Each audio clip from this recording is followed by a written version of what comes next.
Hi, Des Phoebe here. Welcome to the next episode of The Franchise Entrepreneur.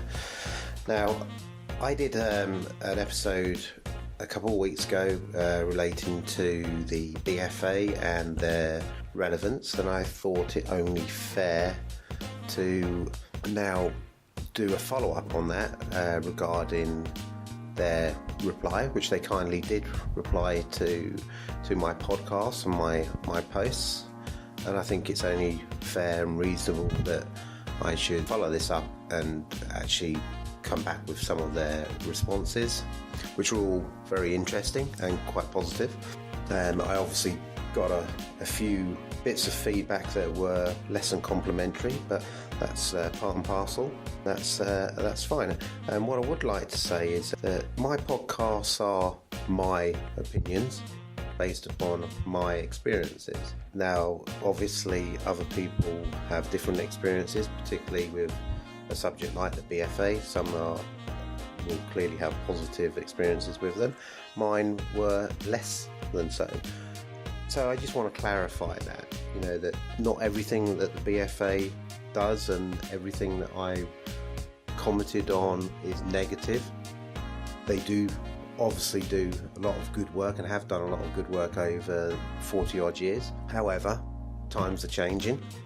Their relevance was in question, or I was questioning that, and I think it's always good to have someone poke and prod what you are doing, and this is their response. So the response was from Emily Price, the Chief Operating Officer, and she kindly responded to my post on LinkedIn and also done a blog as well. Whether that was intended to come out anyway, or whether this was specifically in response to my podcast, I don't know. But yeah, some interesting stuff on it. So, without a doubt, the BFA is attempting to modernise and to change its views and to do some good stuff that certainly I commented on.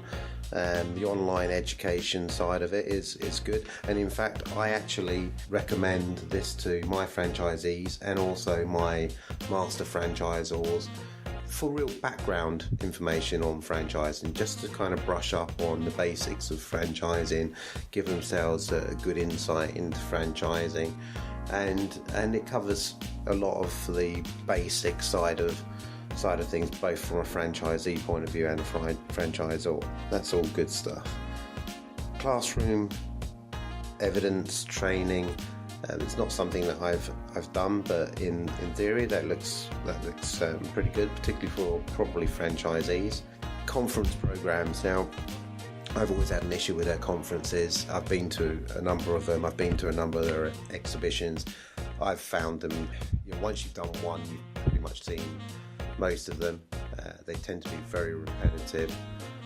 Whether that changes, certainly from Emily's perspective, she is implying that they are going to become more relevant and across multiple sectors and things like that. So, let's wait and see what happens on that one.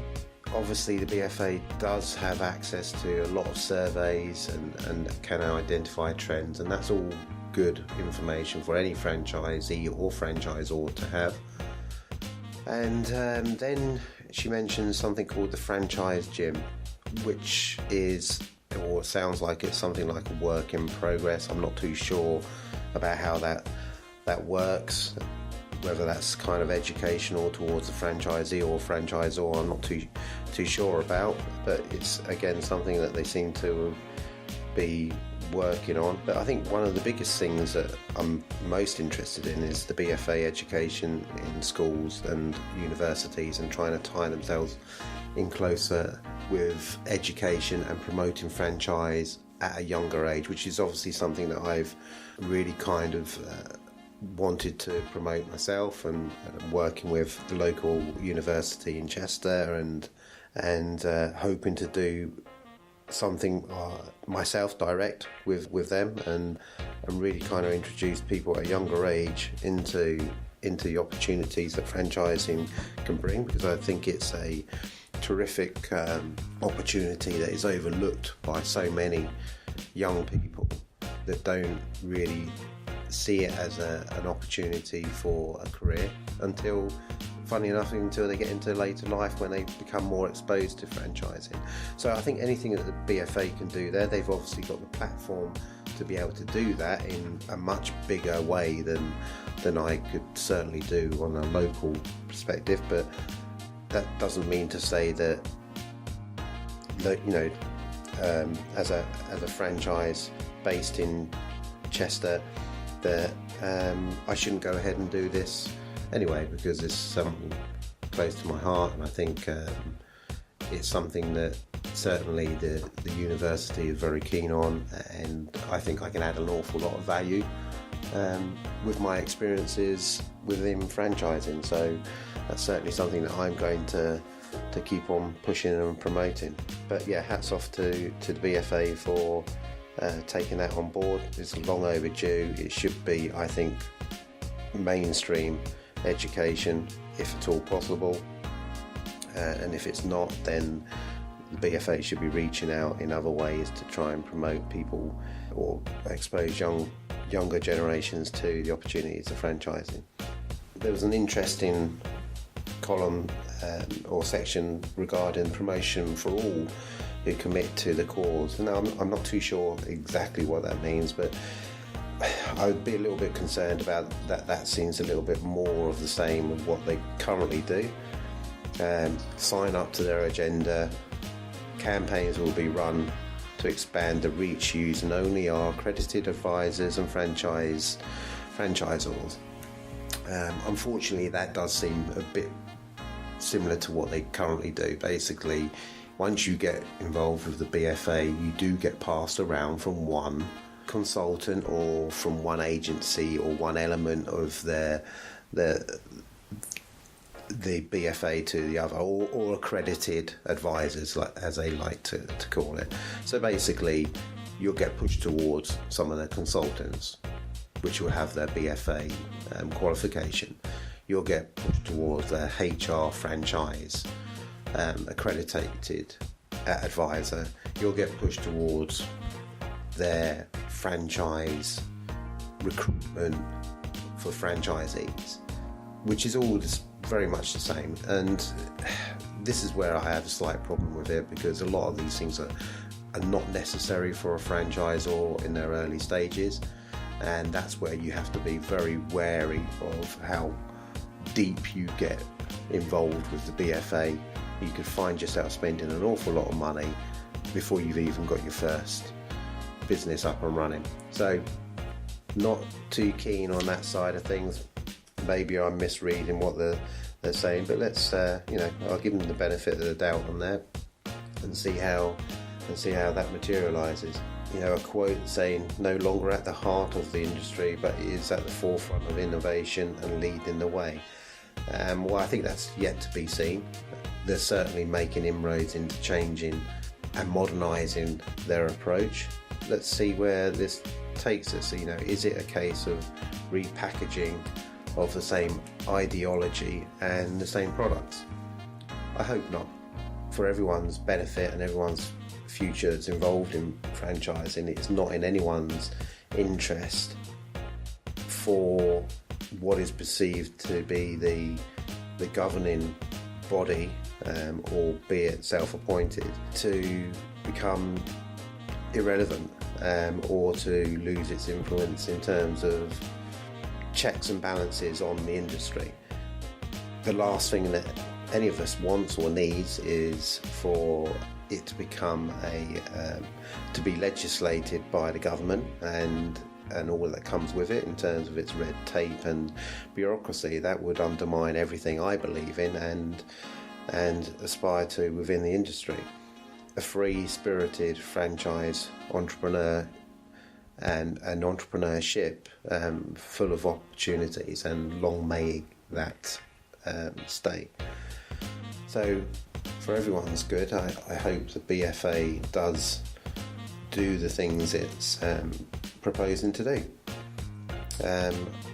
I would suggest and have suggested that the BFA does its own podcast, which I understand Emily also said that they're looking to do, which is great. I hope it's a relevant podcast. It's interesting. It invites good guests on, not just people that are BFA accredited, but also real business leaders or people that are aspiring to be business leaders and are on that journey to create a significant brand. That's kind of relevant guests that I would like and would appreciate on there. Things like their Instagram, social media presence, that really does need for them to update and get more relevant and more modern. Their Instagram is pretty naff, to be frank. But again, these are all things that I'm sure that they will be looking at and make more relevant. Social media is a huge part of what the BFA should be about. So has my opinion changed? Not really. I think it is that there is obviously a change going on within the BFA, and I hope that they do the changes that they say that they're going to do. The fact that they responded to me, I think, is positive and engaging. I think you have to give them the benefit of the doubt. They've been there for 40 years, they've done a lot of good work in the past, and they are looking to modernise.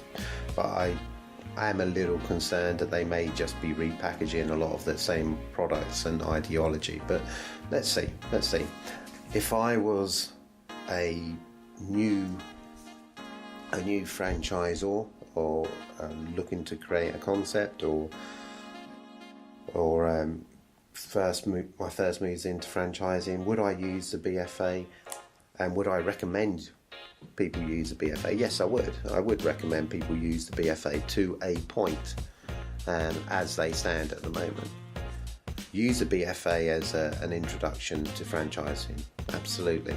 As I said, I use them to introduce people into franchising and what it stands for and what the opportunities are. Their online